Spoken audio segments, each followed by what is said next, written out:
بسم الله الرحمن الرحيم. اللهم صل على سيدنا ومولانا محمد صاحب التاج والمعراج والبراق والعلم، دافع البلاء والوباء والقحط والمرض والألم، اسمه مكتوب مرفوع مشفوع منقوش في اللوح والقلم،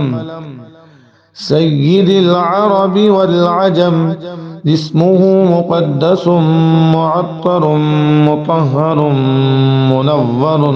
في البيت والحرم، شمس الضحى بدر الدجى صدر العلا نور الهدى كهف الورى مصباح الظلم، جميل الشيم شفيع الأمم صاحب الجود والكرم، والله عاصمه وجبريل خادمه والبراق مركبه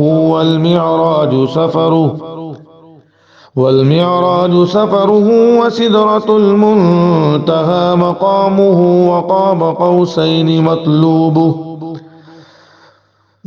قوسين مطلوبه والمطلوب مقصوده والمقصود موجوده، سيد المرسلين خاتم النبيين،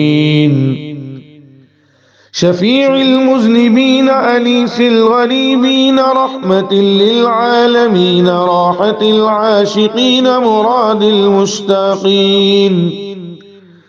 شمس العارفين سراج السالكين مصباح المقربين محب الفقراء والغرباء والمساكين، سيد الثقلين نبي الحرمين إمام القبلتين وسيلتنا في الدارين، صاحب قاب قوسين محبوب رب المشرقين ورب المغربين، جد الحسن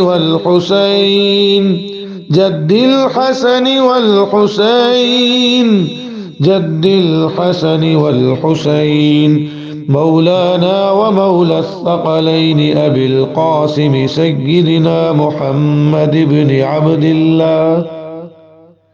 نور من نور الله،